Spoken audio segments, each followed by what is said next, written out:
Hey y'all!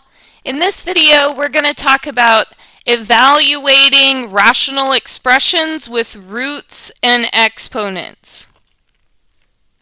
Okay, so what I mean is I want to practice taking the square root or doing something like cubing a fraction. Okay, so let's take a look at this first one here. So this first one, I've got the square root of the fraction 9 over 16. So let me tell you how we're going to deal with the square root of a fraction. So anytime I see this, well, all I'm doing is square rooting the top and square rooting the bottom. So we have root 9 over root 16.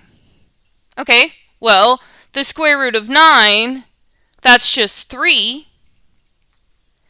And the square root of 16, well, that's just 4. Okay, so we get 3/4 as our final answer, fully simplified. Okay, let's look at the next one. So looking at number 2, now I've got the square root of 9 over 16 cubed. So I want you to notice, I want you to notice this 3 here. So that's what makes it different than number 1.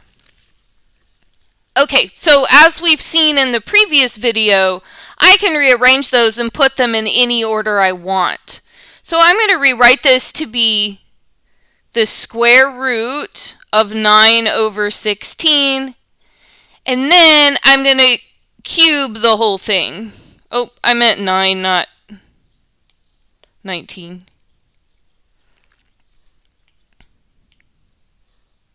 Okay, and the reason that I'm doing this is because 9 cubed is going to be a big number, and it'll be hard to take the square root of that.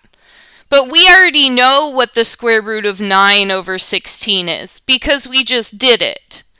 Okay, so taking the square root of 9 over 16, again, remember that's going to be like the square root of 9 over the square root of 16. Except now, I'm going to square or cube that whole thing.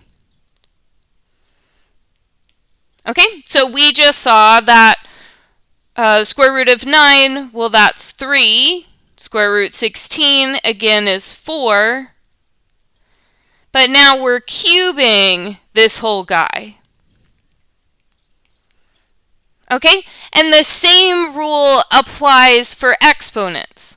So if I want to cube an exponent, if I want to cube a fraction, well, that's just going to be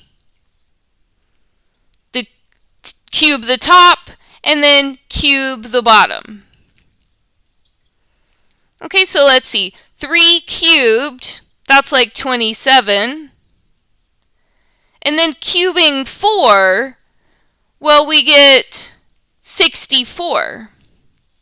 So my final answer in this problem is going to be 27 over 64.